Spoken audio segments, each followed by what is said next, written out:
si os parece, vamos a ir comenzando porque como tenemos los tiempos tan ajustaditos, vamos a comenzar, ¿vale? Bueno, pues egunon guztioi, Sandra Fernández Cebrián Naiz. Eta bueno, hemen gaude berriro atxoko arratzalde mamitsuaren ostean. Lehenik eta behin agurtu nahi nuke gure dinamizadora grafikoa, Carlota Cataldi. Egunon Carlota, muy buenos días Carlota, nuestra dinamizadora gráfica, que ayer hizo un curro maravilloso. Buenos días Carlota, andas por ahí ya creo. Ondoren eskerrak eman nahi dizkizue hemen egoteagatik, mila esker danori, eta bereziki esker mina euren esperientzia partekatuko dituzten partetzaileei.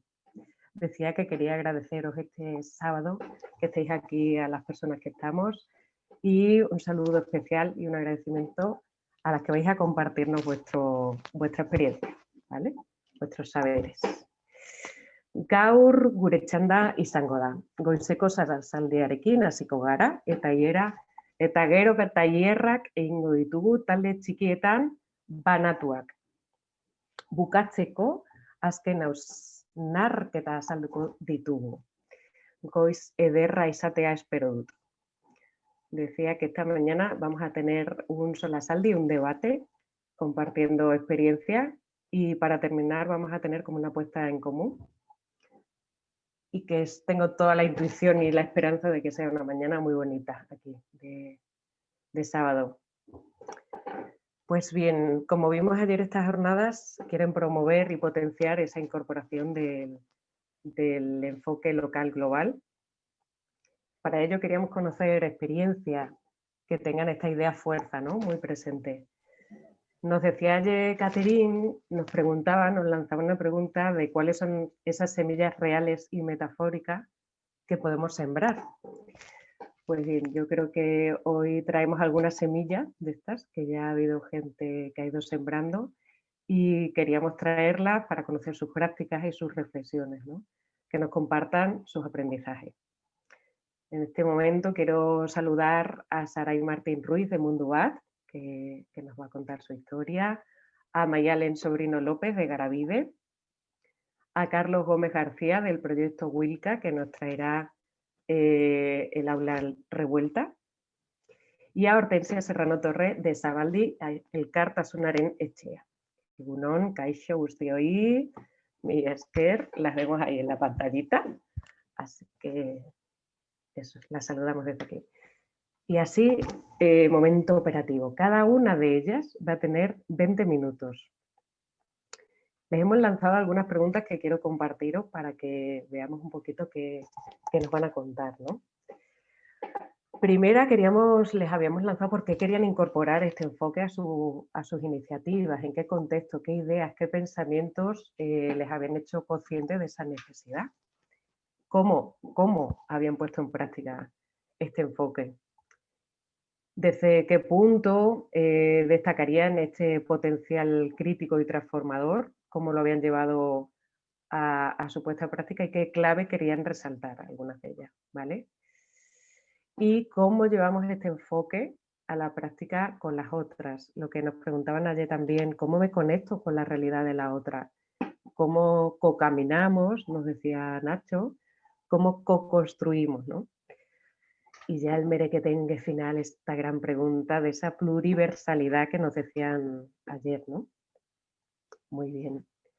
Os cuento que cada una de vosotras, esto vamos a tener 20 minutitos, cuando queden 5, por si acaso estamos muy venidas arriba y no recortamos, os lo voy a poner en el chat para que sepáis que solo quedan 5 minutitos, ¿vale? Sin más preámbulos, vamos a empezar con Saray Martín Ruiz de Mundubat, con la experiencia que nos traen sobre cadenas transnacionales de cuidado. Tu turno, Saray. Ongi etorri.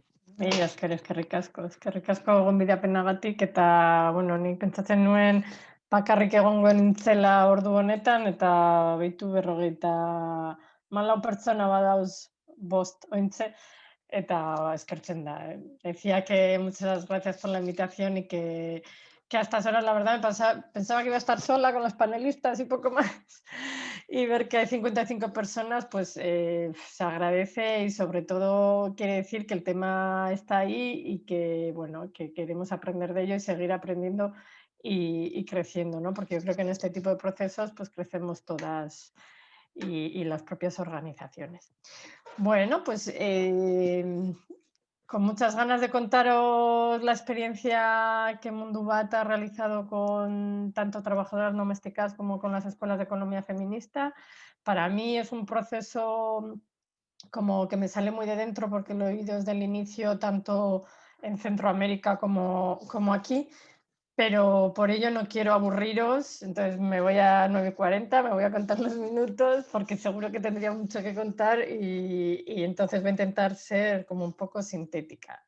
Luego si alguien tiene la necesidad de saber más sobre alguna cosa, pues yo encantada de responderle. Y luego sí voy a contar un poco el contexto, cómo surgió, porque creo que es muy importante y ahí mismo, según vaya contando el proceso, cómo ha sido, voy a contestar seguramente a varias de las preguntas, pero si no, luego me dejo un espacio como ya para contestarlas más directamente por si me he olvidado de algo, ¿vale? Bueno, pues nada, si empiezo allá por el año 2010, así podemos decir que esto en general para mí es uno de los procesos, por lo menos en Mundubat, que más rompe con la dicotomía sur-norte de la que veníamos hablando y con cooperación EPTS.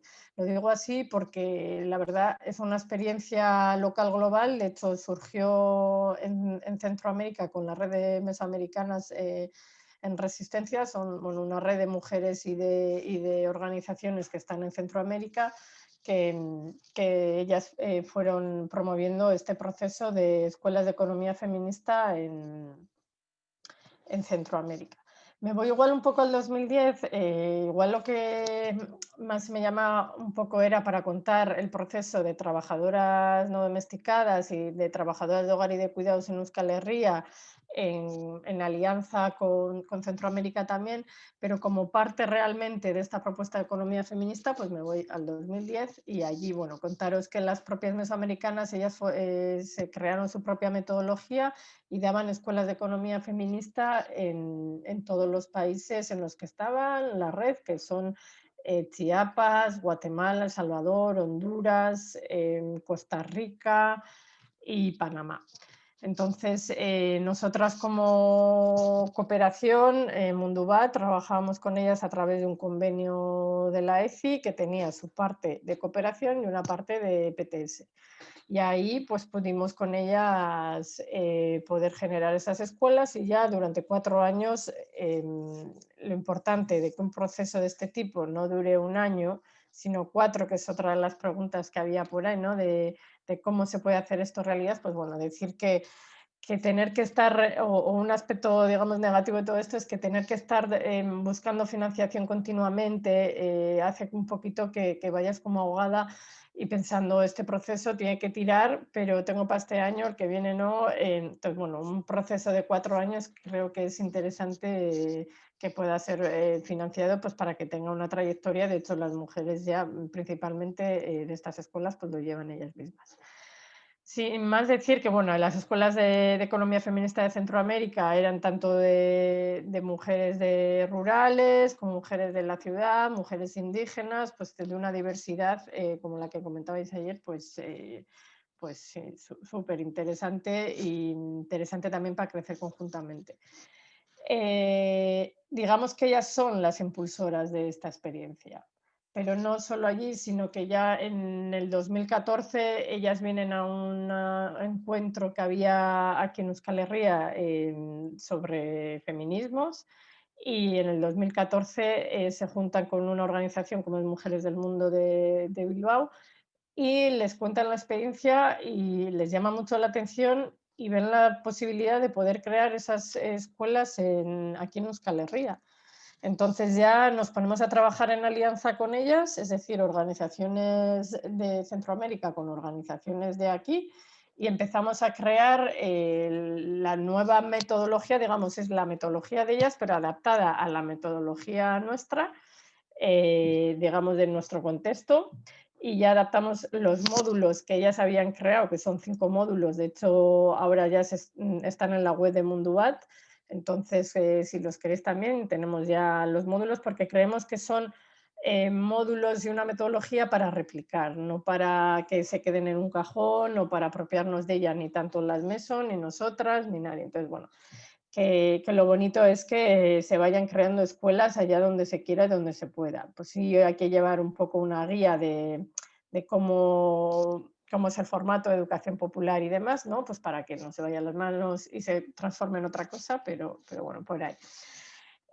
Adaptamos los módulos, empezamos en el 2014 la primera escuela de Basauri, la primera escuela de economía feminista. Decir que es un proceso de un año que se dan 5 módulos en los que las mujeres empiezan a reflexionar sobre conceptos en los que nunca quizás lo habían pensado reflexionar, que es neoliberalismo, patriarcado, alternativas económicas al neoliberalismo. Bueno, pues la verdad que yo, por ejemplo, estuve en el primer proceso con ellas, era todos los sábados, cada 15 días, y era alucinante ver, luego te das cuenta de cómo inician y cómo acaban, ¿no? Pues inician quizás algunas con unas problemáticas alucinantes, con una baja autoestima y acaban siendo un grupo, una red, acaban, bueno, solidarizándose unas a ellas, incluso vienen mujeres de Centroamérica a contar sus experiencias. Entonces, bueno, yo voy a decir, voy a intentar repetir mucho la palabra alianza y red, porque también cuando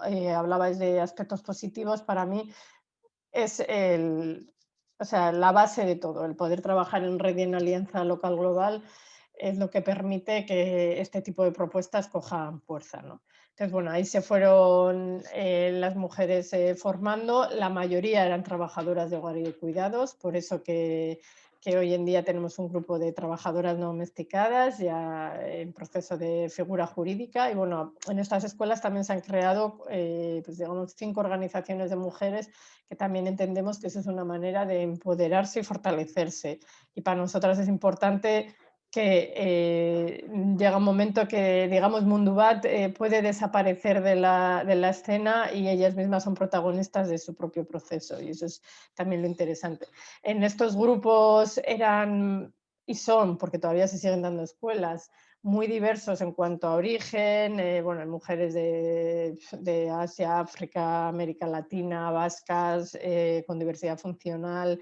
Es decir, el reto y el desafío era que esos grupos fueran adelante con obstáculos como el idioma o bueno, o simplemente empiezan con un ritual y igual las mujeres africanas, recuerdo, pues el ritual no entraba dentro de su cosmovisión, bueno, pero bueno, poco a poco lo bonito es que se han ido como salvando esos obstáculos y actualmente tenemos, voy a la vez, o sea, voy hablando y a la vez diciendo, tenemos esto, digo, por si a alguien le interesa profundizar más, ¿vale?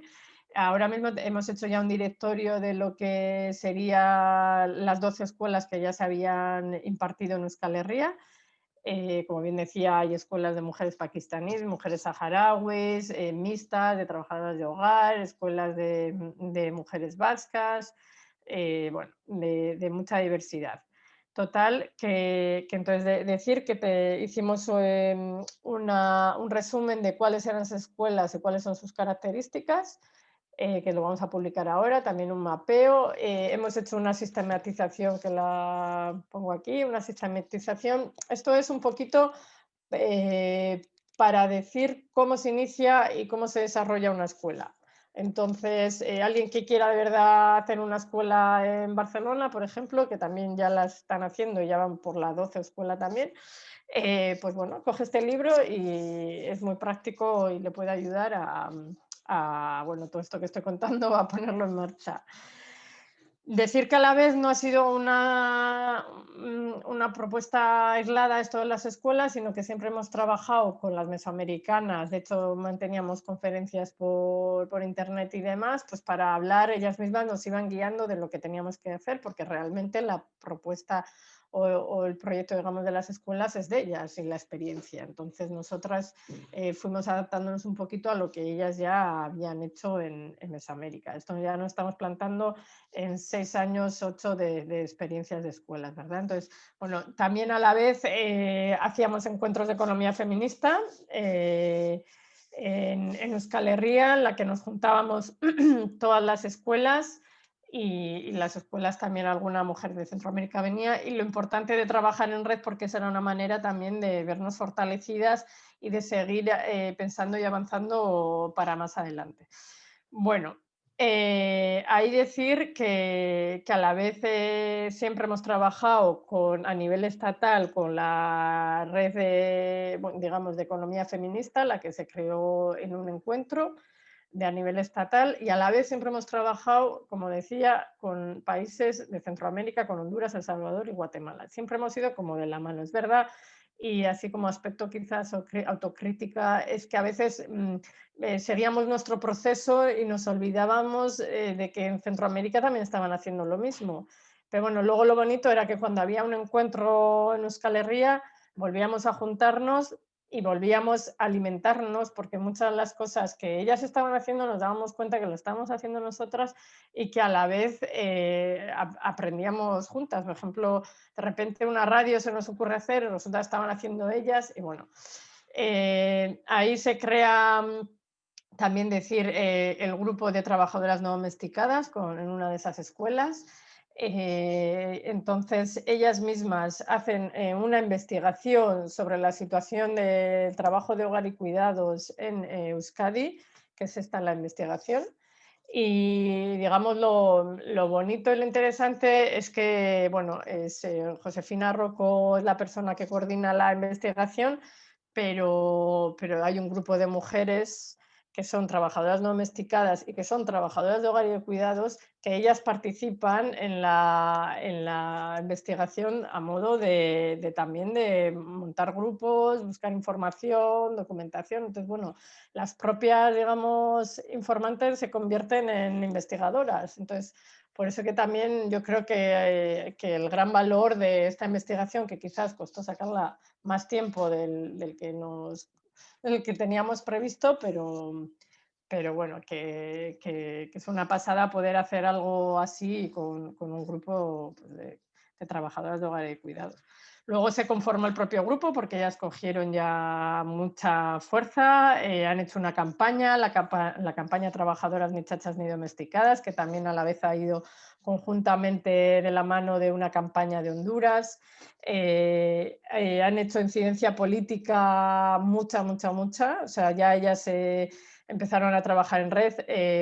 Para mí, o sea, no sé, mi amor, no sé cómo decirlo, pero bueno, que estas mujeres, además de trabajadoras de hogar, han estado dando todo su tiempo a poder sacar y poder demandar sus derechos, que han sido conscientes a través de este proceso de que se los estaban vulnerando, y el sacar tiempo y esfuerzo para al día de hoy poder juntarse y seguir haciendo incidencia política en instituciones, en organizaciones, en cualquier jornada que hay de este tipo, pues me parece alucinante, ¿no? Pues nosotros al final pues tenemos quizás un trabajo de oficina de 8 horas y luego pues puedes hacer ese tipo de cosas, pero con la vulneración de derechos que sufren las mujeres trabajadoras de hogar, que tienen horario sin descanso y demás, pues que encima saquen tiempo para la militancia y para esto, pues es alucinante.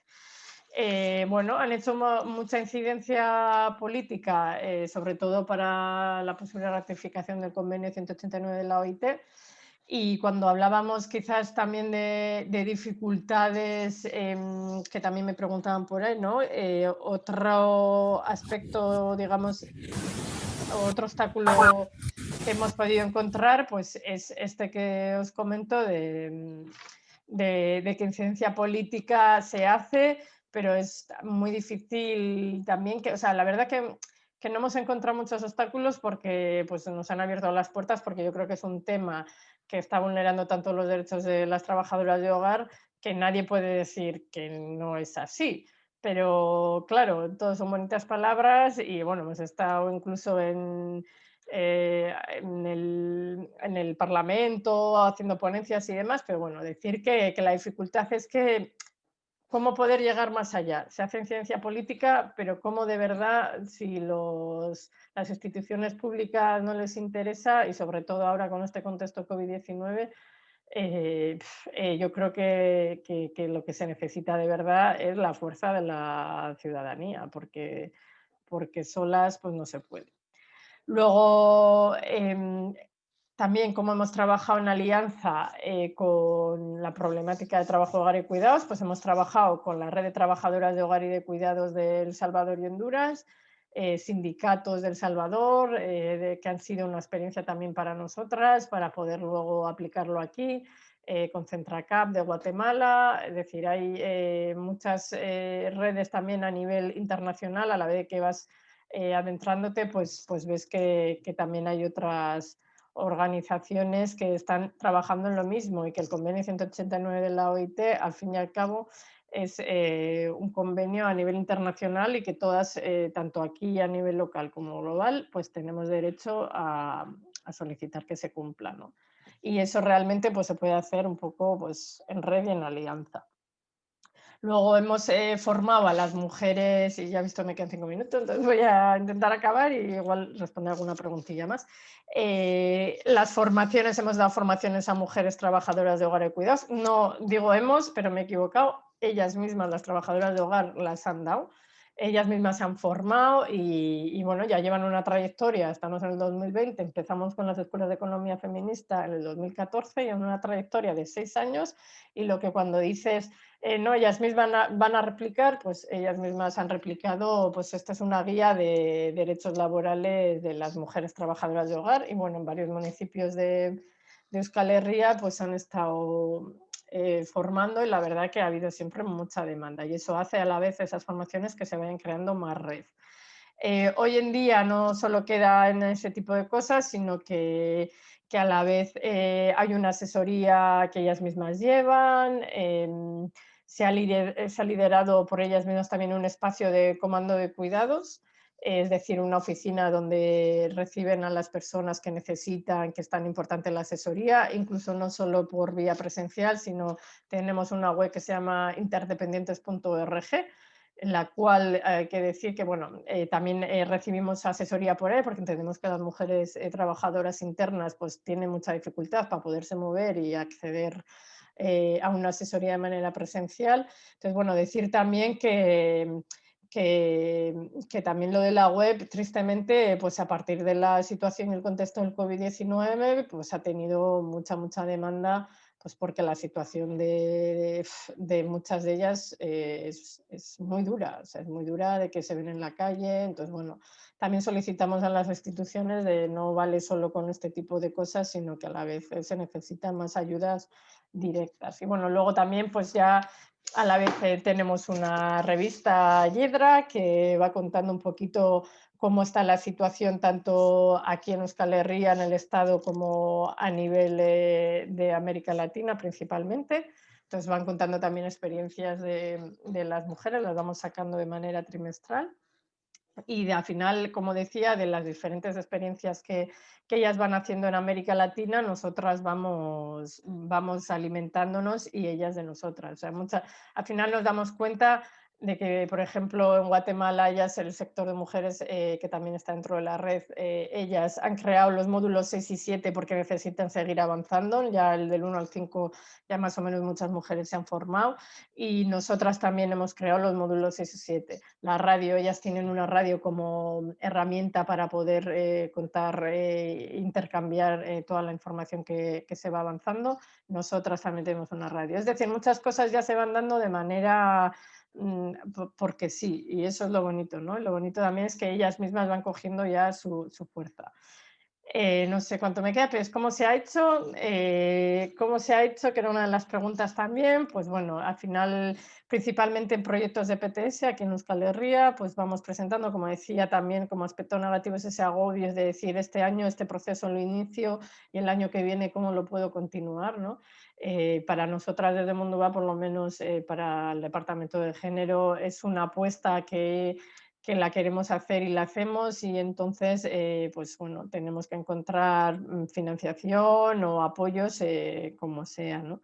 Y cada vez pues está más difícil la cosa. Además, en proyectos de cooperación que también tenemos en Centroamérica, pues ahí trabajamos con redes y organizaciones de trabajo, hogar y cuidados, y ahí es donde hacemos ese link local global con organizaciones de aquí, y luego pues en encuentros o en momentos tanto de allí como de aquí, o sea, mujeres de aquí también han ido para allí y de allí para aquí, pues vamos alimentándonos y ahí vamos, bueno, pues lo bonito y lo interesante es que al final es una demanda local global, o sea, la problemática es allí y aquí de diferente manera porque el contexto es diferente, pero al final pues a las trabajadoras de hogar en este caso y a las mujeres, pues bueno, las pisan, ¿no?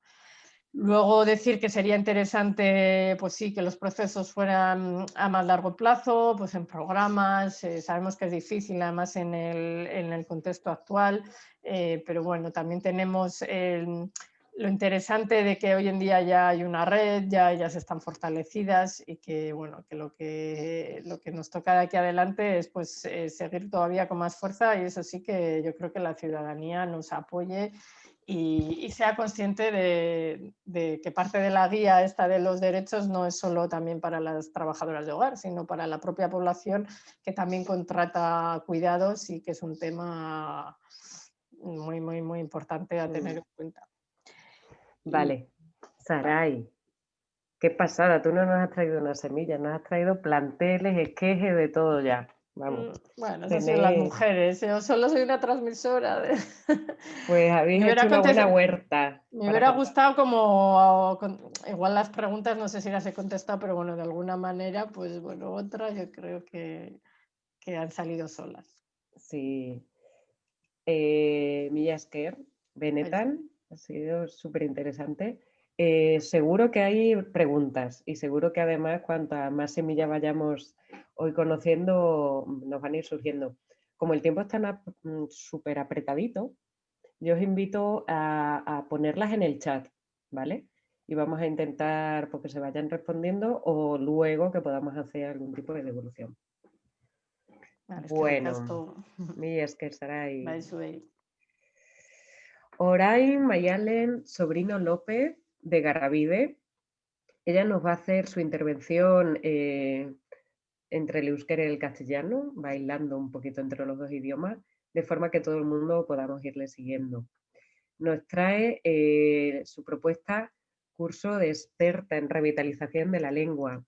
Ongi etorri Mayalen, orain ja zure txanda da. Mila esker, Sandra, mila esker guztioi. Ni Maialen naiz, Garabide elkartetik nator, eta hasi baino lehen kontatu nahi nizuen oso urduri nagola batetik, erronka handia delako niretzat hau, eta bestetik oso emozionatuta nagoelako gaiarekin, gero ulertuko duzu zergatik.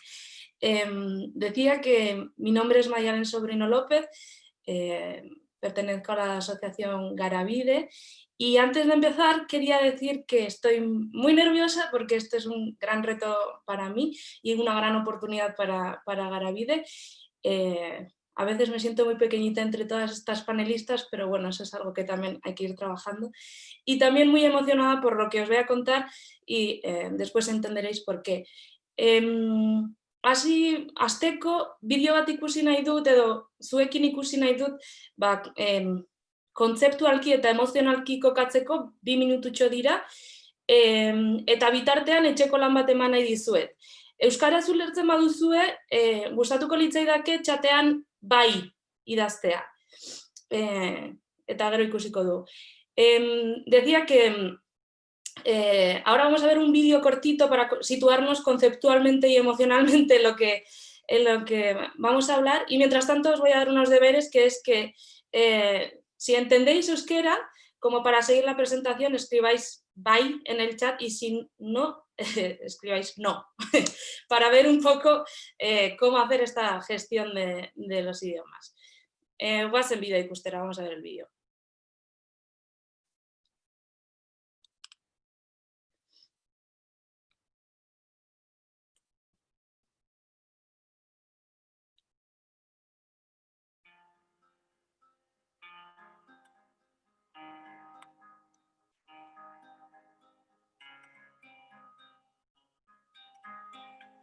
estamos en una pérdida inminente de la lengua.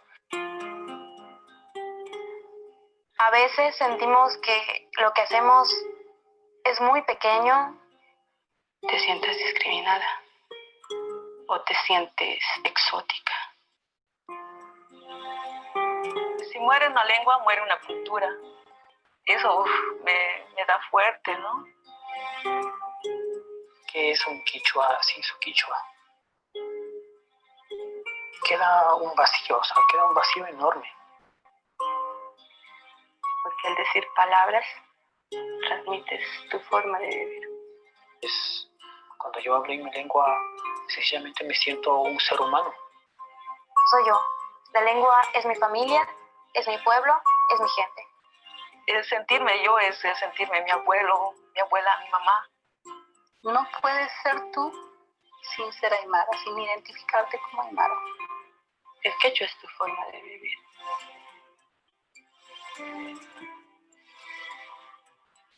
El aymara es fuerte, su gente es fuerte, pero todo depende de nuestra generación. Quiero que mi pueblo esté orgulloso de ser maya. Es un sueño que tomará décadas.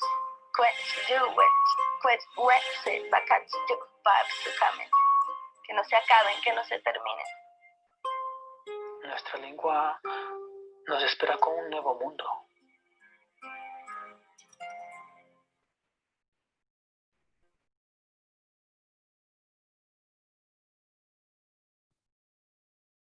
Gelituko dut hau, ikusiko dut txata. Lagundu, Sandra, a ver.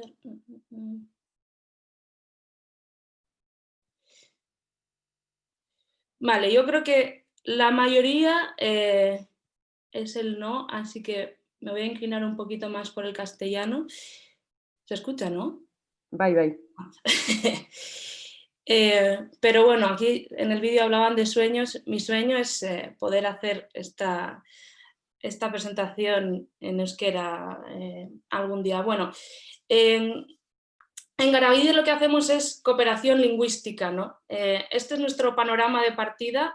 En el mundo hay 7.000 idiomas hoy en día y la gran mayoría están en procesos cada vez más acelerados, no de pérdida, sino de sustitución. Las lenguas no se pierden, nadie deja de hablar, solo empieza a hablar otro idioma. Entonces, son procesos de sustitución.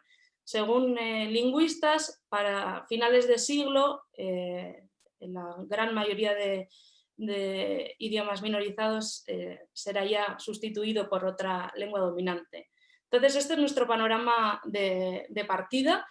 Y al mismo tiempo, en Euskal Herria tenemos una experiencia de revitalización del euskera, no acabada, no perfecta, no modelo para nadie, pero sí puede ser uno de los referentes en el mundo. Entonces, pues porque no hay muchos referentes de procesos de revitalización. Entonces, empezamos a hacer un intercambio de experiencias. Nuestra experiencia en revitalización del euskera es esta. Vamos a escuchar cuáles son las experiencias de otros pueblos, de otras comunidades y vamos a ver qué podemos aprender unas de otras, ¿no? Eso a lo que llamamos cooperación lingüística, al intercambio de experiencias. Y para entender un poco cómo hacemos todo el proceso, a ver si soy capaz de resumir, me gustaría presentaros a Alba Velázquez. Os voy a poner nada más una fotito suya. Esta es Alba Velázquez, cachiquel de Guatemala. El idioma cachiquel tiene unos 400.000 hablantes hoy en día. Las cifras siempre bailan mucho, pero bueno, unos 400.000 digamos. Y las personas que se autodenominan cachiqueles son 800.000 más o menos, ¿no? Esto nos da ya una imagen de si la mitad de quien se autodenomina cachiquel habla el idioma cachiquel, es que ahí ha habido una sustitución enorme, ¿no? Entonces, Alba, como muchas otras personas del mundo, va tomando conciencia de qué es lo que está pasando con su idioma, con su identidad, ¿no? Si hablamos de desarrollo, no podemos entender el desarrollo de una manera integral si excluimos al idioma, a la cultura, a la identidad, ¿no? El idioma es el corazón de la identidad de una comunidad. Entonces, empieza una toma de conciencia de qué pasa, ¿no? De a mi abuela a mí, qué es lo que ha pasado, ¿no? Entonces, en esta pequeña toma de conciencia, Alba decidió empezar a organizarse en la comunidad, en su comunidad. Y bueno, fue un proceso largo, pero ella es profesora, entonces creó una escuela para transmitir su idioma, el cachiquel, que poco a poco empezó con clases de cachiquel, pero se fue extendiendo. En un momento dado vio que no era suficiente con su escuela y crearon una red de 4 escuelas que tenían el propósito de poco a poco ir incorporando el cachiquel en sus clases, no solo en clase de cachiquel, sino también en otras materias, ¿no? Poco a poco que fuera abarcando más espacios, porque se daban cuenta de que el único espacio que tenían sus niñas y niños para hablar cachiquel era con su abuelita. En el resto de espacios, en la televisión, en la calle, en todos los espacios, en su caso dominaba el castellano, ¿no? Entonces, bueno, pues vamos a hacer que la escuela sea un espacio donde el cachiquel tenga esa presencia. Bueno, cuando crearon la red de escuelas, pues claro, al trabajar en red siempre la toma de conciencia es mayor, ¿no? En el 2016 conocimos a Alba en Euskal Herria porque participó en el curso experto en estrategias de revitalización de la lengua. Es un curso que organizamos, bueno, en Garabide participan unas 20 personas de 10 comunidades lingüísticas diferentes del mundo, 20 personas que son activistas y que están organizadas de alguna manera para trabajar por su idioma en su comunidad. Entonces, vienen a Euskal Herria a formarse en estrategias de revitalización lingüística. Vamos analizando cuáles son las estrategias ámbito por ámbito que se hace en educación y lo ponemos en común. Hay muy pocos foros de 10, 12 activistas de comunidades lingüísticas diferentes en los que podamos hablar y compartir nuestras experiencias, ¿no? Entonces, ese es el principal objetivo de este curso. Ir analizando nuestras experiencias de una manera primero teórica, práctica y vivencial, ¿no? Alba participó en este curso en el que, bueno, te das cuenta de que las problemáticas son comunes, ¿no? Y de que si en tantas partes del mundo estamos viviendo lo mismo, pues no es casualidad, ¿no? Entonces, Alba participó. Una de las características de este curso es que junto con las clases por módulos sobre temas diferentes, pues por ejemplo, cuando trabajamos cuáles son las estrategias de revitalización en medios de comunicación, visitamos los medios de comunicación de Euskal Herria que trabajan en euskera, visitamos una radio comunitaria, visitamos ETV, visitamos, da igual, medios de comunicación que estén en pueblos, en ciudades, en lugares donde el euskera tiene más presencia, en lugares donde el euskera no tiene tanta presencia o incluso tiene una oposición activa, ¿no? Entonces, bueno, este tipo de experiencias. Cuando trabajamos la educación, lo mismo, ¿no? Visitamos modelos de inmersión en diferentes partes de Euskal Herria. Alba visitó, y el resto de participantes, en la escuela o la Ikastola Arizmendi, que está en Aretxabaleta.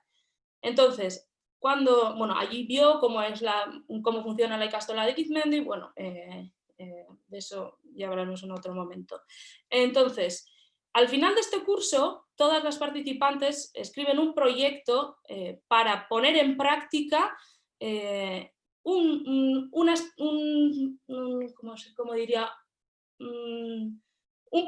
pequeña estrategia de revitalización concreta, es decir, para aterrizar lo que están aprendiendo en su comunidad y con su organización. Por ejemplo, Alba quiso impulsar la creación de materiales en cachiquel. Para eso, Garabide no tiene expertas en todo, entonces lo que hicimos fue, bueno, vamos a la Ikastola Arizmendi y que nos ayuden, ¿no? Allí crean materiales en euskera, pues ¿por qué no tutorizar este proyecto de la implantación de este proyecto de ALBA con una persona experta en eso, ¿no? En creación de materiales. Entonces, un profesor de educación infantil de Arizmendi fue quien tutorizó el proyecto de ALBA durante 1 año y medio. En esa tutorización surgió la necesidad de hacer talleres, porque como estamos diciendo, ALBA solo era una parte de toda esa red. Entonces, este profesor fue a la escuela de ALBA, a la red de escuelas, a hacer varios talleres sobre la creación de materiales. A la vuelta, obviamente este profesor, bueno, a la vuelta no, perdón, antes de ir, vimos que el compromiso no era del profesor, sino de toda la Ikastola Arizmendi. Entonces creamos una forma de trabajo que era, por una parte estaba el compromiso personal del profesor para participar en este proyecto, por otra parte está el compromiso de la propia Ikastola y por supuesto Garabide y la red de escuelas. Pero era muy importante para nosotras que hubiera una suma de todos estos factores, del compromiso personal e institucional de las diferentes partes. Entonces, a la vuelta, gracias a ese digamos, compromiso más allá de lo institucional, de lo personal también, ¿no? La Ikastola Arizmendi vio que digamos, enfoque o esta visión sobre la dimensión internacional de las lenguas minorizadas tenía que ser integrada en la propia Ikastola, en el propio funcionamiento. Entonces abrió una línea dentro de su modo de trabajo para la cooperación lingüística desde la educación, desde su ámbito de trabajo. Gracias a esto, aparte de este profesor, integraron en su currículum la cooperación lingüística de alguna manera. En euskera se dice etxekotu, no sé cómo se diría en castellano, pero lo llevaron a su terreno, ¿no? O sea, ¿qué nos aporta la cooperación lingüística en nuestro ámbito, ¿no? Y gracias a eso también lo que se creó es que, claro, ALBA era una de las 20 personas que estaba en el curso. Había otras personas que también estaban haciendo otros proyectos. Por ejemplo, otra compañera quiso saber cómo poner en marcha un modelo de inmersión con niñas y niños que no hablaban la lengua desde casa. Entonces ahí dijimos, bueno, pues una manera de responder desde aquí, desde nuestra experiencia, sería, por ejemplo, Tafalla, ¿no? Tafalla es un entorno en el que tú sales a la calle y es más probable que te hablen en castellano que en euskera, y aún así la Ikastola funciona muy bien. Entonces, igual que había pasado con ALBA, con otra compañera se tutorizó el proyecto a través de la Ikastola de Tafalla. ¿Qué pasó? Que cuando Arizmendi y la Ikastola de Tafalla integraron la cooperación lingüística en su forma de trabajo, también se creó una red entre las Ikastolas que estaban haciendo trabajos parecidos. Entonces, la Ikastola de Tafalla y la Ikastola de Arizmendi en Aretxabaleta empezaron a tejer esa red también a través de la cooperación lingüística, ¿no? Entonces, bueno, igual que en el terreno educativo, también en otros ámbitos como los medios de comunicación, como la administración, esta es nuestra forma de trabajar. Porque esto también nos da, como sociedad en Euskal Herria, una conciencia global de la situación de nuestro idioma. Y también nos da otro apoyo más para la interseccionalidad de nuestras opresiones. Es muy, los patrones o las formas de opresión, pues la opresión lingüística es una de ellas, ¿no? Entonces las herramientas que tenemos para hacerle frente a esto también son bueno, parecidas o podemos aprender, ¿no? Entonces, esta es nuestra forma de trabajar. He intentado resumir, no sé si se ha entendido del todo, y quería dejaros simplemente con unas reflexiones que hacen diferentes personas que participan en nuestros proyectos, simplemente para que las leáis. Os las dejo aquí. La mayoría están en euskera y alguna también en castellano. Y quería deciros que Alba murió a causa del COVID el mes pasado. Sin duda para nosotras ha sido una gran pérdida, pero lo más bonito de todo esto es que a pesar de esta pérdida increíble, el trabajo sigue. La revitalización del cachiquel no se detiene con la muerte de Alba. El trabajo que estamos haciendo aquí tampoco se detiene. Diría que lo contrario, ¿no? Toma muchísimo más sentido y toma muchísima más fuerza, porque la mejor manera que tenemos de honrar su legado es seguir trabajando en esto. Eta bukatzeko, badakite euskaraz naizela aritu, baina publikoa ikusita, uste dut egokiago zela kasu honetan gazteleraz aritzea. Uste dut azkeneko esaldiak baduela indar berezia, ez? Intentzio onak ez dira aski gure hizkuntzak biziberritzeko, elkarlanean jarraitzeko beharra dugu. Auzolana eraman behar dugu gure nazioarteko maila honetara. Eta besterik mila esker, guretzat plazerra da, eta espero dut denbora gehiegi pasatu ez izan. Muchísimas gracias.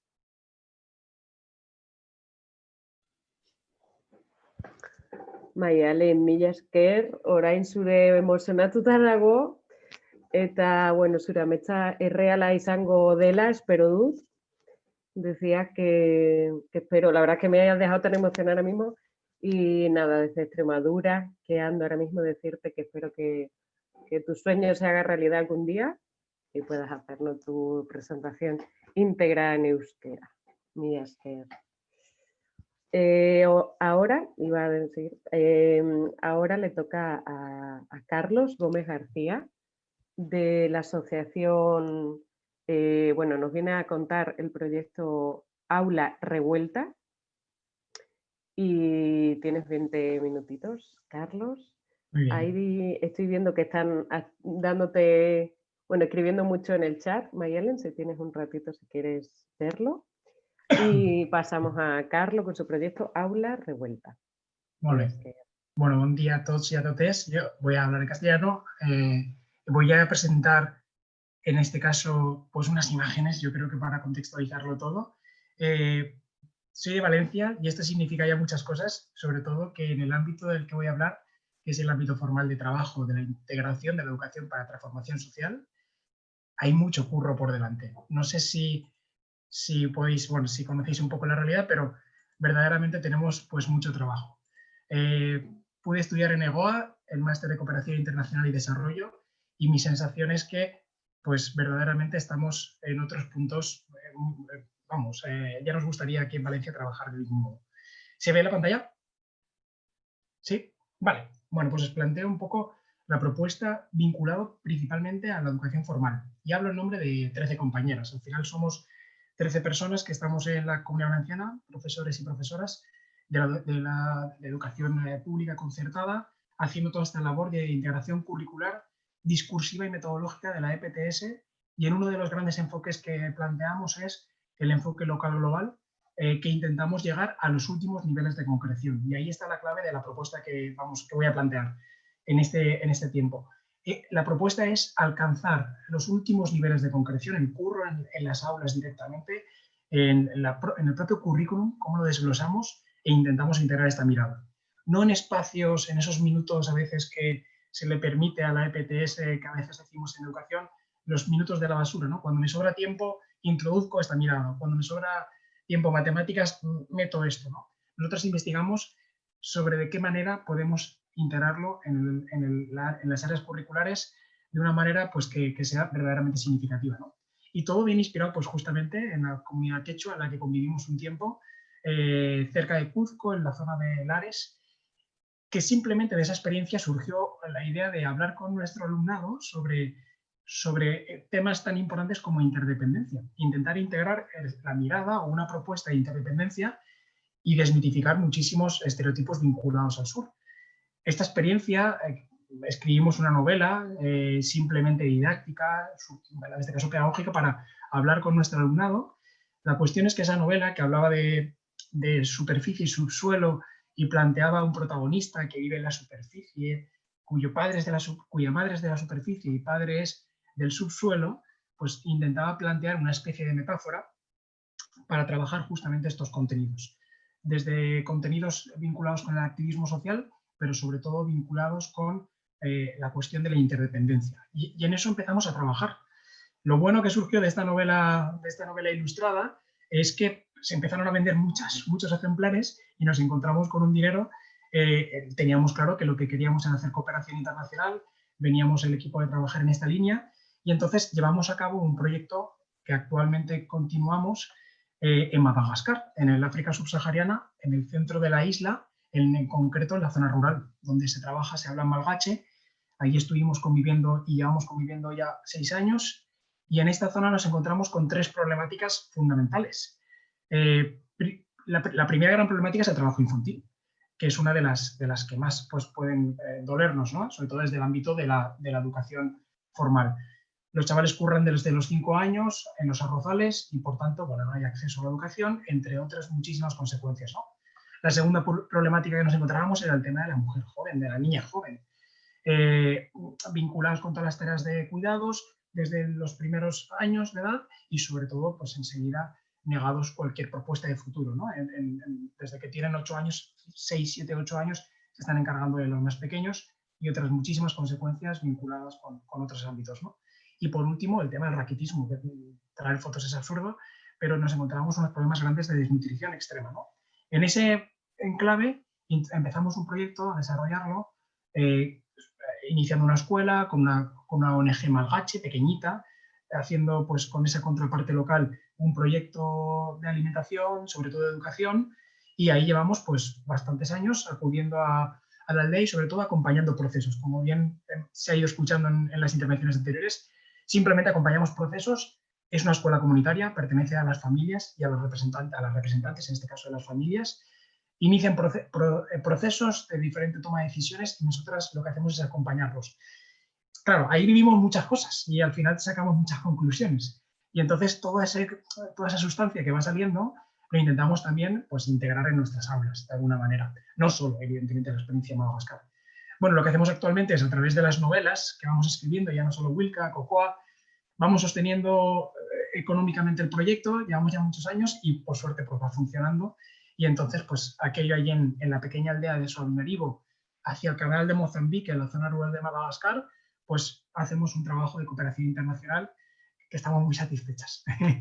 Y entonces de ahí sale una sustancia que es el aula revuelta, caemos en la reflexión evidente de eso está genial, trabajamos las novelas, hacemos documentales para intentar trasladar de una manera más pedagógica a los chavales todas estas cuestiones vinculadas con el sur global, pero queríamos aterrizar aún más y queríamos llegar a niveles, como he dicho antes, a niveles de concreción mucho más elevados y de qué manera esta mirada de la educación para la transformación social, de la educación emancipadora, de generar sujetos políticos, podía ser verdaderamente integrada de manera transversal, no en una asignatura, no en una charla, no en un tallercito, sino en todo, ¿no?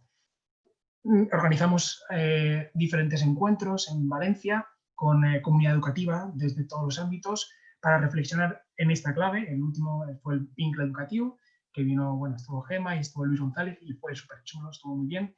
Y de todo ese pozo, bueno, aparte, como he comentado antes, pues planteamos algún documental. Os he dejado aquí el que acabamos de hacer, que intenta cuestionar lo que significa desarrollo, e intenta hablar o de alguna manera introducir ese debate en las escuelas. Dura 15 minutillos, está con contraseña, pero ahí lo tenéis y se puede quedar en algún punto, pues os lo envío para que le echéis un vistazo. Todo eso para generar una propuesta pues poco a poco educativa.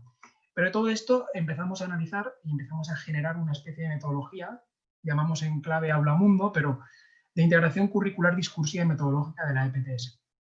En su clave, pues, emancipadora, ¿no? Liberadora. nos planteamos cuál es el papel actual de la educación y vengo a hablar de qué propuesta hemos hecho en concreto, ¿no? Entendiendo un análisis que no entro ahora, en un análisis rápido, que la educación formal está sin duda al servicio del modelo económico hegemónico desde nuestro punto de vista, ¿no?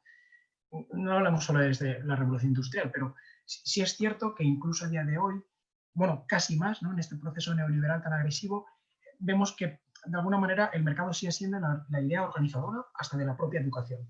Desde la estructura de las aulas, cómo están sentados nuestras niñas y nuestros niños, hasta cómo están estandarizadas las formas de evaluar, hasta todo, ¿no? Cómo se transmiten los contenidos, las áreas disciplinares concretas, cerradas, todo viene a responder a algo. Y vemos que encima estamos perdiendo la partida.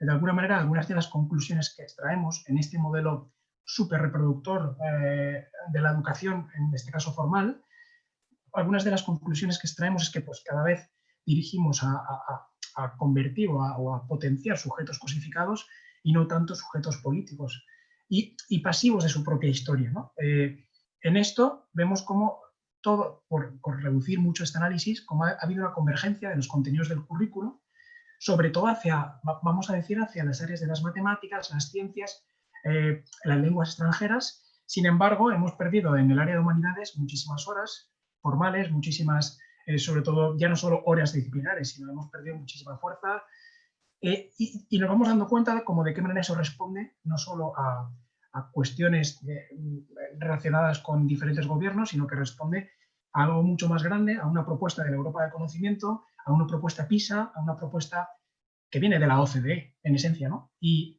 de alguna manera eso hay que revisarlo y proponer un paradigma diferente. Estos intereses educativos, superconectados con fines de diversas instituciones, empresas, familias, hay un acomodo ideológico bestial, pero vemos como además todo esto deconstruye el tejido social y genera lo que decimos individuos e individuas más individuados, ¿no? Es decir, desglosados o cada vez más lejos en el entramado complejo en el que se puede actuar desde lo local y sobre todo con una mirada sistémica hacia lo global, o desde la mirada sistémica, casi en una forma contraria, hacia lo local. En eso es bestial como vemos que al alumnado le cuesta muchísimo complejizar aprendizajes, de una manera bestial, no solo en primaria, sino en secundaria y bachillerato, o tener esa mirada más compleja, ¿no? Y sistémica. Entonces, ahí nos planteamos reproducir o transformar la sociedad, ¿no? Rechazo frontal a los mecanismos y valores del sistema educativo capitalista desde nuestro punto de vista y liberarse de las estructuras pues, que oprimen y coimplicarse en un mundo común. Y para ello proponemos esta propuesta que aterrizo. Por cierto, todas las ilustraciones son de Verónica Montoya, la ilustradora de las novelitas. Y bueno, y aterrizamos y nos planteamos, estamos en un cole, o curramos con un cole, ¿no? Acompañamos a un colegio o a un centro no formal, de educación no formal, en algunas ocasiones. Y vemos como en sociales organizan una charla, esto siendo muy optimistas, de refugiados y refugiadas. En naturales hacen una propuesta o un taller sobre cambio climático, bueno, en castellano, lo que sea, ¿no? Y una campaña solidaria de recogida de alimentos que, bueno, ya les parece la bomba. Pero al mismo tiempo, y permitidme que lea, en sociales no se analizan las distintas causas de los hechos históricos, ni se trabaja a partir de problemáticas relevantes, tan solo a partir de los epígrafes del libro. En lengua no se organizan asambleas, ni debates, ni tampoco tertulias dialógicas, y las noticias y lecturas que se escogen para trabajar en el aula no se analizan de manera crítica, por parte del profesorado incluso. Las estrategias metodológicas súper innovadoras, gamificación, la bomba, pues de repente, bueno, sirven para competir más que para desarrollar otras actitudes y no se permite espacio para las oportunidades que surgen en el patio, porque hay que corregir las actividades que al día siguiente hay examen, ¿no? Y además, entre otras muchas cosas, el material de profesorado es poco inclusivo. De esta manera, todo lo que hemos hablado, la charla de no sé cuántos, el cambio climático, ¿no? Son píldoras que se incorporan de vez en cuando, como decía al principio, sin formar parte del qué y del cómo de la educación formal, de la cultura que queremos proyectar. Por tanto, se quedan esos mitos de la basura de la educación. Y esto es súper relevante porque al final también proyecta algo en el alumnado, clarísimamente, ¿no? Visión reduccionista y compartimentada en ámbitos de aplicación súper concretos, ¿no? Y esto es importante entender que la EPTS y desde un enfoque local global no se aprende de golpe. Hay que secuenciar desde los primeros cursos y hay que ir complejizando la mirada y hay que ir complejizando toda esa integración. Esto es esencial en la educación formal. Es decir, hay que hacer un análisis del currículum. Desde el primer punto es ese. Y a partir de ese análisis del currículum tenemos que analizar las estrategias metodológicas que empleamos en el aula. Entonces, la EPTS no es integrar un modelo, o sea, no es un modelo que se integra en la escuela. La EPTS en sí es el modelo, es el paradigma. Eso es lo que planteamos. No es una mirada que se integra, sino que es el paradigma hacia el que caminamos. Y hacíamos una metáfora con las raíces y las también muy parecida en las ramas. Y decimos, es que cuando de repente las hojas no están dando frutos, hay que ir a la raíz, no hay que ir a hacer esquejes en las ramas, ¿no? Y entonces aterrizo del todo y planteo elementos que estamos currando en ese enfoque del local o global en clave de PTS. ¿Qué elementos creemos que son esenciales para revisar y para transformar desde un enfoque PTS? Aparte de los fundamentales, la comunidad educativa es un gran curro, pero esto es una previa, ¿no? La comunidad educativa, las extraescolares, el comedor, las actividades complementarias, los patios, los pasillos, los días conmemorativos, todo esto hace muchísimo. Pero ahora voy a ir a los pilares fundamentales que entendemos. Esto ya representa muchas cosas en la escuela y representa muchas cosas, por tanto, en la cultura que proyectamos en el alumnado. O sea, un comedor que tenga un grupo de consumo, un comedor que utilice productos ecológicos de kilómetro cero, un comedor que haga una reflexión sobre soberanía alimentaria y se la traslade al alumnado, es potentísimo. Y puede tener un efecto no solo transformador en el alumnado, sino en las familias. Unas actividades complementarias bien escogidas también son potentísimas, pero no las que van a la fábrica de no sé cuántos, ¿no? Unos patios donde la estructura física del espacio se estudia y se analiza, y el campo de fútbol o los campos de fútbol no emplean el 80% del espacio central del patio, también representan muchas cosas, ¿no? O la elección de los días conmemorativos, 25N, 8M, todas estas cosas expresan algo. Los pasillos, ¿cómo están las imágenes que se emplean en los pasillos? Lo que quieras poner, ¿no? Las actividades extraescolares. Bueno, es de justicia afirmar que muchos centros escolares vemos que tienen este discurso, pero al final vemos que no está consolidado en las aulas, ¿no? Entonces proponemos 3 elementos que analizo súper rápido. Análisis crítico de los contenidos curriculares, el qué, las estrategias metodológicas, el cómo y la evaluación, ¿no? En el qué diríamos, o lo que planteamos es de qué maneras cogemos el currículum, que no estamos muy de acuerdo, tampoco estamos muy de acuerdo con el sistema de competencias que se trabaja en la educación formal, pero cómo cogemos eso y lo aterrizamos en un trabajo de aula. No es lo mismo, y pongo el ejemplo rápido, de hablar sobre seres vivos y analizar su forma de alimentación y analizar su forma de desplazamiento o lo que sea, de esa manera, definiciones y de hacer un examen, que plantear una problemática relevante vinculada con otro espacio, por ejemplo, en clave de animales en peligro de extinción. Y a partir de esa problemática relevante, estudiar a través del debate, a través de investigaciones, a través de metodologías más experienciales, de qué manera se desplazan, de qué manera se alimentaban, etcétera, etcétera, etcétera. Para acabar haciendo una acción que pueda denunciar esa problemática relevante o que pueda, de alguna manera, intentar transformar esa problemática relevante sobre los seres vivos en peligro de extinción que estábamos planteando desde el principio. Ese qué que hemos cogido, lo hemos cogido de una manera diferente o lo hemos aterrizado de una manera diferente y hemos profundizado en esas claves. Entonces, esa parte, ese análisis crítico de los contenidos, de todo, es fundamental, ¿no? Y es el primer punto en el que analizamos cuando curramos con profesorado. Esto es un libro de sexto de hace nada. O sea, la familia de Juan, bueno, tiene 5.000 euros ahorrados y el coche tiene un coste de 12.420 euros. El padre de Juan es policía y gana 2.000. Esto es así, ¿eh? La madre de Juan es ama de casa y no ingresa ningún sueldo mensual. Sabiendo que todos los gastos tienen, bueno, ¿cuántos meses podrán comprarse el coche sin pedir un préstamo? Bueno, pues todo este análisis hay que hacerlo, porque esto no se puede trasladar a un aula. De ninguna manera, ¿no? Esto es evidente. Pero esto aparece día a día en las aulas. Entonces, ¿qué textos, qué datos utilizar? Bueno, no profundizo mucho más. Hacer visible el currículum oculto, analizar críticamente las miradas y las fuentes de los materiales, elegir bien las fotografías, los mapas, las proyecciones que utilizamos, las ilustraciones, es súper representativo. O sea, y es muy transformador ya, ¿no? Y sobre todo en una mirada local y global, es absolutamente transformador. Las estrategias metodológicas simplemente planteo que no es lo mismo trabajar desde un enfoque sistémico o desde un alto grado de interacción que trabajar simplemente con una clase tradicional en la que el profesorado está en un sitio y transmite la información. Si buscamos una experiencia transformadora de PTS, es esencial que también analicemos de qué manera estamos organizando nuestro aula-mundo. Es decir, de qué manera estamos provocando que se generen interacciones y aprendizajes entre el propio alumnado. Si eso se tiene en cuenta y se trabaja y se multiplican las interacciones, se trabaja en clave inclusiva en la que tiene espacio el enfoque socioafectivo y sobre todo todo lo que estamos comentando, esto ya es mucho más transformado, ya significa mucho más. Y planteamos al profesorado diferentes estrategias metodológicas que pueden funcionar. Generalmente son metodologías activas, ¿no? El curro por proyectos, el APS, el aprendizaje dialógico, debates, asambleas, bueno. Pero nosotras escogemos principalmente el trabajo por problemáticas relevantes, ese que más nos gusta para hacer un enfoque local y global. Y voy a ello enseguida, ¿vale? Bueno, no se trata de sustituir un ejercicio de contar manzanas y peras por otro de contar desigualdades, evidentemente. Y esto es lo que queremos decir, que al final el cómo es esencial. No solo es hablar de desigualdades, sino de qué manera trabajamos las desigualdades, ¿no? Entonces, el marco metodológico debe ayudar a reflexionar sobre el motivo de las desigualdades. Voy un poco rápido, ¿vale? Entonces, esto ya lo he comentado, cuando hablamos con colegios les decimos, oye, empezar por nato y sociales, aunque no es nuestro enfoque, que es más susceptible de poder empezar por ahí, y poco a poco vamos ampliando la mirada en diferentes asignaturas, en diferentes unidades. Si bien quieren un proyecto interdisciplinar, si bien quieren hacer una unidad didáctica concreta, vamos ayudando a que eso se amplíe, ¿no? Pero quizás nato y sociales muchas veces es el paso para entrar más fácil.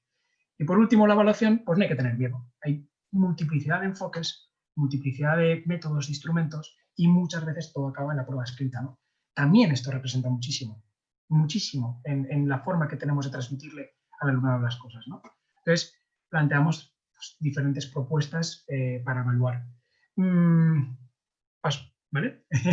Nosotras trabajamos, como decimos, por problemáticas relevantes para un enfoque local global y planteamos dos métodos. Uno con dos caritas sonrientes, que eso es la bomba, y otro con una carita sonriente, que está muy bien.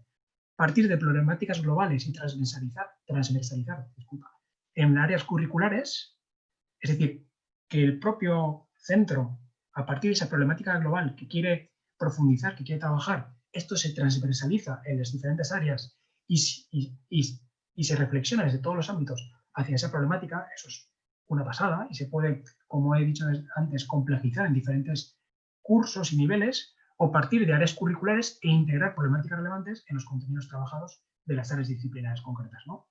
Que también está bien, lo único que si podemos aspirar a lo otro, pues genial. Entonces, desde estas dos perspectivas, pues vamos trabajando por problemáticas relevantes. Y sobre todo planteamos que una problemática relevante en un enfoque local global no es natural, no es inevitable, responde a algo y podemos y debemos hacer algo, ¿no? Y esto es fundamental para trabajar por problemáticas relevantes con un enfoque local y global.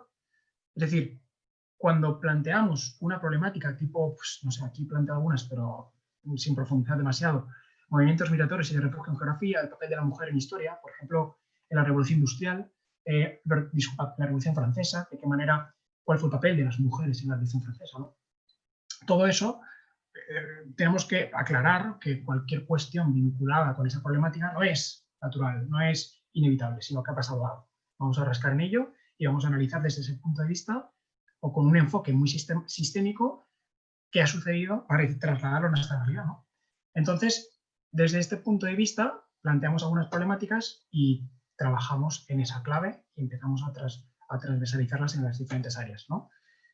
¿Algún ejemplo? Pues que quería acabar subrayando. Por ejemplo, ahora mismo, en sexto de primaria, que estoy yo, para que os hagáis una idea, estábamos trabajando sobre el concepto de desarrollo sostenible y los materiales todos iban en clave de crecimiento económico y desarrollo sostenible, ¿no? Muy vinculado. Y en mi clase, el alumnado plantea una duda muy interesante que se genera un debate y se genera casi una unidad entera sobre este debate. ¿Una franquicia sostenible de hamburguesas es la solución? Es decir, que una franquicia de hamburguesas ponga placas solares, haga una maquinaria que gaste mucha menos energía, etcétera, etcétera, etcétera. Planteaban esa pregunta. O lo que tenemos que hacer es buscar otras formas de alimentación, ¿no? Y esto no surge de mí, esto surge del alumnado. Entonces planteo una tertulia dialógica, diferentes debates y empiezan a opinar, evidentemente no hay ni mejor ni peor, empiezan a opinar e interactuar sobre lo que significa el desarrollo sostenible en lo que estábamos trabajando en sociales desde ese punto de vista. Y es bestial, ¿no? Lo que va surgiendo. Pues de ese debate, al final lo que he evaluado no es el contenido, lo que he evaluado es si sus argumentaciones son coherentes, mantienen las ideas, responden de manera educada, tienen un respeto por las opiniones de las demás, etcétera, ¿no? Y ha salido algo muy interesante, porque al final han dado la vuelta al concepto de desarrollo sostenible, evidentemente, por suerte, y han buscado otras maneras de enfocar la idea, en este caso, por ejemplo, de la alimentación. Planteaban lo mismo sobre la importación de aguacates de Chile. Y era tremendo, ¿no? De qué manera podían entender que todo lo que generaba esa importación, las consecuencias, y buscar maneras alternativas. Yo no les decía la alternativa, porque procuro que dentro de que la educación no es aséptica, pues mi intervención no sea demasiado relevante. Pero ellas buscaban esas alternativas o planteaban ese debate. Como he dicho, otra de las propuestas en esta mirada es un comedor escolar que tiene una fuerza bestial. En el centro tenemos un huerto que funciona muy guay y eso es muy interesante. Además, pues uno de los grandes objetivos que se plantean, pues ojalá fuera un grupo de consumo, plantear que toda la elección de la alimentación en un centro se comunique bien al alumnado, es decir, por qué se utilizan alubias, en este caso lentejas ecológicas de kilómetro cero, pues toda esa parte tiene mucha importancia. Y simplemente nombro de los lunes sin carne, se trata por debate. Ese debate, y ¿voy acabando, Sandra? Sí, no sé de hecho ya te voy a cortar. Perfecto, vale. No lo sabía, disculpad. Bueno, simplemente traía alguna imagen y ya está. Ya terminaba con algunas de las preguntas que han surgido en este enfoque local global. ¿Dónde viven las vacas? Pues mamá, ¿qué quiere decir Made in Bangladesh? ¿Por qué los baños decían todo? Bueno, varias cuestiones que van a ser. Ahí os dejo todos los links, por si os interesa visitar la reflexión que vamos haciendo. Muchas gracias.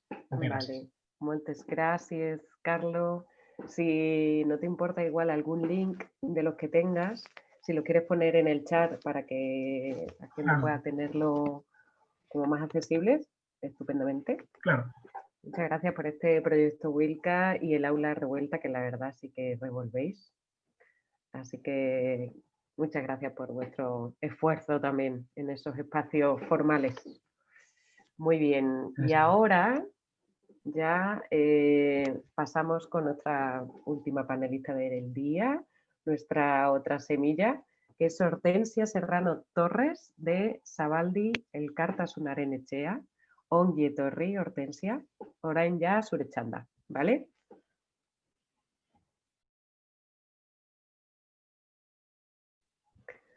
Ya. Por ahí. Bueno, muchas gracias por invitarnos a participar en este seminario que habéis hecho tan interesante y tan chulo, ¿no? Saludos a toda esta gente que se ha levantado tan temprano, sobre todo. Y la verdad es que estoy impresionada de la cantidad de cosas bonitas que habéis contado, ¿no? Y lo bien también que lo habéis contado, ¿no? Entonces yo ahora os voy a contar algo de Zabaldi e intentaré de explicar un poquito qué es lo que es, luego contestar a la pregunta de dónde nos viene este enfoque para trabajar global local, cómo lo hemos puesto en práctica y he señalado algunos elementos clave que he pensado podían ser interesantes para luego para los talleres que se hagan, ¿no? Entonces, en principio, Zabaldi comienza como Casa de la Solidaridad hace 23 años, en un local en el casco viejo de Iruña. Los colectivos que lo conforman son colectivos mayoritarios, o sea, internacionalistas y de cooperación. Comité Internacionalista, Emakume Internacionalista, 2 ONGs, Sorracismo y colectivos y grupos que trabajan cosas concretas, pues los zapatistas o los indios de Norteamérica, ¿no? Luego, desde el principio, las señas de identidad de Zabaldi han sido internacionalismo, feminismo, antirracismo y una crítica muy potente al modelo de desarrollo imperante que más adelante se va a manifestar muy clara por la participación que tuvimos en el movimiento antiglobalización. Movimiento que, por otra parte, hoy en día pasa sin pena ni gloria en casi todos los discursos actuales. Sin embargo, fue un movimiento de ruptura súper potente con la vieja metodología de los colectivos y las formas de trabajar, las formas de hacer debates. O sea, esa ruptura es un aprendizaje muy fuerte. Y a partir de este movimiento, el pensar local, actuar global, se queda presente ya para instalarse y para siempre, ¿no? Entonces, bueno, aquí en Euskal Herria ya recordaréis algunas, el colectivo que trabajaba la Antiglo, Emeneta Munduan, en su propio nombre ya tenía el local global, ¿no? en el trabajo. Bueno, en Sabaldi, como es de suponer, los grupos van cambiando, son 23 años, unos grupos desaparecen, otros se van, otros vienen, ¿no? Y claro, la realidad pues también va cambiando, ¿no? Entonces, empiezan a entrar grupos que no son de temática internacionalista y uno de los primeros debates que tenemos es, por ejemplo, que la lucha contra el tren de alta velocidad piden reunirse en Sabaldi. Y tenemos un debate, ¿por qué no es internacionalismo la lucha contra el tren de alta velocidad? Es una lucha local, pero es una temática global. Entonces, bueno, pues por supuesto que entra dentro del internacionalismo, ¿no? Esto os digo 97. O sea, entonces, bueno, empiezan a reunirse otros grupos, bueno, como el HT Gelditu o otros grupos. Y por otra parte, en Sabaldi, uno de los grupos es Emakume Internacionalista, hace sus escuelitas feministas en Sabaldi y eso genera que todas las escuelitas feministas que vamos haciendo, las chicas de los otros colectivos entran a formar, o sea, se va el feminismo haciendo mucho eco y poco a poco este lugar también se convierte en un espacio de referencia del movimiento feminista y es ahí donde se preparan las 8 de marzo, los Feministas Press, las jornadas de Durango, las grevas, ¿no? Y también ya para grupos de chicas jóvenes que también se reúnen ahí. Bueno, a día de hoy, Sabaldi es un lugar de reunión de un montón de colectivos y donde varios colectivos hacen sus actividades, ¿no? Pero seguimos manteniendo nuestras señas de identidad iniciales. Y bueno, así para que sepáis, económicamente nos mantenemos con socias y con las barras que hacemos en las diferentes fiestas, eso sería un 80% del dinero, y pedimos subvención para realizar una Semana de la Solidaridad, que hacemos anualmente ahora en otoño, ¿vale? Así para contextualizar. Luego, ¿de dónde nos viene esta idea de lo local global? Bueno, pues para nosotras desde el internacionalismo de los años 80 ya tenía un poco la idea, ¿no? Porque tú hacías un grupo de solidaridad con la revolución nicaragüense, pero lo hacías desde aquí, ¿no? Luego, más adelante, en el movimiento anti-GLO se hace más presente, ¿no? En los 90, la instauración del nuevo orden mundial, ¿no? Con la globalización del capitalismo neoliberal, lleva consigo una serie de reflujos de movimientos y de campañas en las que lo local global se hace muy presente. Pues la campaña de 500 años de resistencia indígena y negra popular en América Latina, el Desenmascaremos el 92 de aquí, el alzamiento zapatista del 94, el trabajo de 50 años bastan contra el Fondo Monetario Internacional, el Banco Mundial y la OMC, la creación más adelante de la Acción Global de los Pueblos, las respuestas que se dan en la calle de Génova, en las cumbres de Génova, Praga y Seattle, las campañas contra la Unión Europea, el ALCA, ¿no? Todo este movimiento anti-GLO en el que participamos todo el rato, ¿no? Destacan las demandas de la periferia muchísimo y ahí ya se impugna la visión eurocéntrica, el colonialismo y el heteropatriarcado en el mundo. O sea, estas visiones hay que cortarlas. Se cuestionan mucho las estructuras verticales y va cuajando una narrativa antidesarrollista. Entonces, todo esto evidencia la mirada local global que es necesaria para comprender el mundo. Y a día de hoy nadie podemos ya cuestionar que el análisis que hacemos de lo que ocurre en Navarra o en Euskal Herria no se puede hacer sin tener en cuenta, ¿no?, el resto del mundo. Bueno, venimos con esa idea de ahí. ¿Cómo lo hemos puesto en práctica? Uno, en la Semana de la Solidaridad y en otras charlas, ¿no? O sea, de diferentes temas. Entonces, lo que nosotras hacemos es, intentamos hacer un espacio de encuentro con gentes de otros territorios.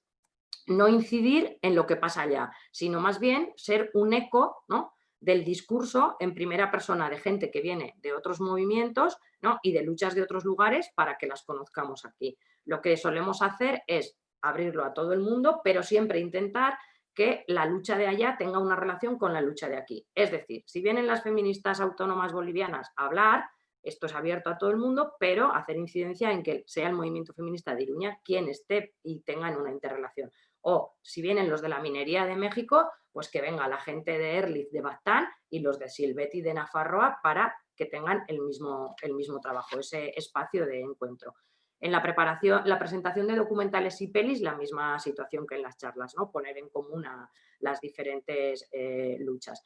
Otra cosa que hacemos son los talleres de formación, tanto para las brigadas como para la semana, como para la formación política de nuestras señas de identidad, ¿no? Estos talleres de formación los preparamos nosotras, ¿no? No los prepara gente experta. Esto es uno de los elementos que para este debate todo el mundo ha dicho, dilo de los talleres, ¿no? No lo prepara la gente experta. Entonces, todas valoramos mucho que como no sabemos de muchas cosas, tenemos que preguntar mucho, coordinarnos mucho y toda esa preparación del taller genera unas dinámicas y unos aprendizajes, ¿no?, que son mucho más potentes y luego que son también mucho más lentos y mucho más pausados, ¿no?, que lo que es todos otros procesos de coger información. Entonces, ahí damos formación a las gentes y el resultado, o sea, lo que importa no solamente es el resultado final, sino todo el proceso de preparación por parte nuestra para llegar ahí, ¿no? Intentar que todo sea de forma horizontal y contrastando y compartiendo todas esas formas de hacer que, como digo, siempre son mucho más lentas. Otra cosa que hacemos son las brigadas, ¿no? No hacemos todos los años, pero sí en algunas ocasiones. Son muy concretas, son muy gestionadas con la gente de allá y no sacamos campaña de brigadas abiertas, sino que lo hacemos con la gente organizada de aquí. Antes hacía Comité Internacionalista y SIM para ir a Chiapas y ahora lo hemos retomado en Sabaldi. Entonces, hacemos a México, a Grecia, hemos ido a los campos de refugiados, bueno, Kurdistán, pero todo muy concreto. Y hemos empezado a hacer una cosa que es las brigadas de barrio. Entonces, hemos llevado la idea de brigada al barrio y hacemos con la Asociación de Vecinas y con la Asamblea del Gasteche Maravillas y nosotras, brigadas de barrio a barrio. Entonces, vamos, nosotras como barrio del Casco Viejo de Iruña hemos ido a Errekaleor y a Gamonal, ¿no?, en un intercambio de experiencias.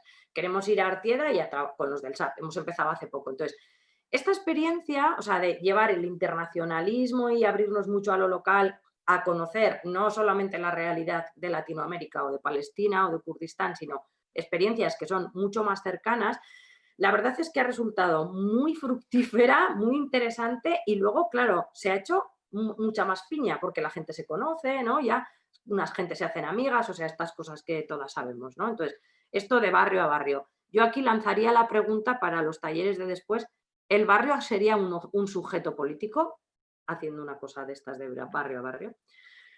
Bueno, otro elemento que tenemos es de formación, el centro de documentación. Tenemos un centro de documentación especializado en internacionalismo y feminismo, que no es muy usado, pero siempre hay gente que está muy, muy interesada, ¿no? Y una biblioteca de todos los títulos que hemos ido poniendo en lo que hemos hecho como Cine Pobre, que se hacía los jueves todo en Sabaldi, películas y documentales no comerciales, ¿no?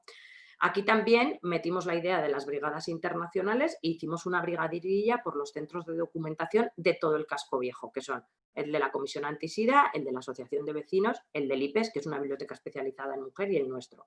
Y entonces hicimos unos vermús, 4 sábados, que daba cada centro de documentación, incluso con música y tal, y una piña, una plaquica y tal, y eso ha supuesto también unas alianzas en el barrio, que nos conocíamos de toda la vida, pero a partir de ahí es muchísimo más la relación y la alianza entre los colectivos, ¿no? Otra práctica que tenemos en Sabaldi, con la crítica a lo que supone el consumo de ropa y las manos esclavas que la realizan, es una tienda gratis que inauguramos hace muchísimos años, la primera que se hizo en Iruñerría. Y bueno, pues ahí está la tienda gratis, dejas lo que no uses y lleva lo que necesites, funciona muy bien, va la gente del barrio, la gente de los colectivos que pasan por Sabaldi y luego algunas personas migrantes que no son del barrio, pero que vienen de otros barrios y la conocen. Y bueno, la tienda se autoorganiza sola, la gente organiza las cosas, bueno, una muy buena experiencia. Otra cosa de Sabaldi que tenemos es una cesta de consumo, ¿no? La participación en los grupos de consumo de Tomate Gorriat también casi desde el principio, bueno, pues en esta idea de transformación de lo local, ¿no? Transformación de lo global a partir de lo local, ¿no? Y otras cosas que hacemos son el impulso de diferentes iniciativas, como por ejemplo la caravana que denuncia la situación de los migrantes en Euskal Herria, o el apoyo a otras luchas de otros colectivos pues yo qué sé, puede ser la lucha contra el TAP, participamos en la carta social, por supuesto, todo lo relacionado con el euskera, la corrica tal, ¿no? Presos, campañas antirrepresivas, bueno, o sea, bastante trabajo. Y a nivel internacionalista ahora mismo estamos trabajando más con el BDS en el tema de Palestina, con la denuncia de CAF de Kurdistán y también con los refugiados de Grecia, o sea, no vamos allá ni nada, pero bueno, Grecia y México, esto es más o menos así. Y otro de los elementos que ha pasado en Sabaldi a lo largo de estos 23 años es que la participación en el barrio ha ido aumentando, ¿no? Cada vez, como está en lo viejo, Sabaldi cada vez tiene más presencia y nos hemos involucrado mucho en todos los procesos del barrio y participamos de la Jaiba Chorde. Y entonces organizamos junto con otros colectivos del barrio carnavales, el Día de la Vecina y San Fermín Chiquito, que como sabéis, algunas que conocéis Iruña son, o sea, una bomba en Euskal Herria y siempre con el Ayuntamiento de UPN a confrontación, o sea, una pelea muy, muy importante, ¿no? Entonces, ¿esto qué supone? Esto supone mucho trabajo, pero supone que la mirada internacionalista, la mirada antirracista, está siempre presente en las actividades del barrio, ¿no? Entonces, todo el mundo, o sea, es como, no, pero las de Sabaldi algo tendrán que decir, las de Sabaldi, venga, vosotras decir y tal. Entonces, es muy interesante, nos ha costado mucho, son 23 años, y esto es en los últimos igual 7, 8 años, o sea, no se hace fácil este trabajo de ser tan presente en el barrio, ¿no? Pero bueno, a valorar muy bien. Y el otro elemento que queríamos señalar es, bueno, que ya ha dicho Mayalen muy bien, pues el trabajo por el euskera. Dentro de todo el trabajo del trabajo y la crítica a la colonialidad, nosotras también entendemos que aquí ha habido un proceso colonial que ha eliminado la lengua, ¿no? Entonces, en ese sentido, es decir, nuestra obligación es fomentar el euskera sí o sí, ¿no? Y trabajar para ello. Bueno, ya ha contado Mayalen mucho más de esto, pero bueno, en esa línea, ¿no?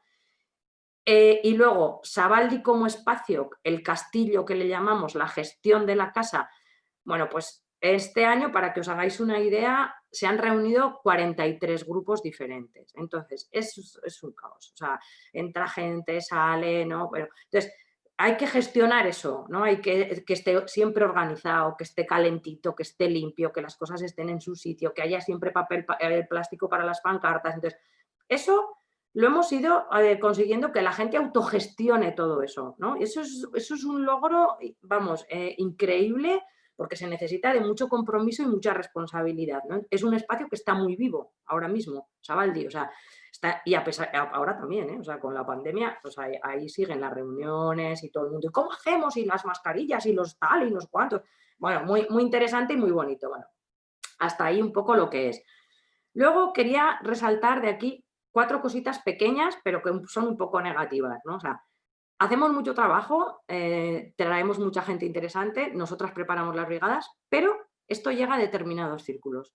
No traspasamos, o sea, es muy difícil, nos resulta muy difícil, ¿no? Llegar con la idea internacionalista y el pensar local y el actuar global a otros sitios, ¿no?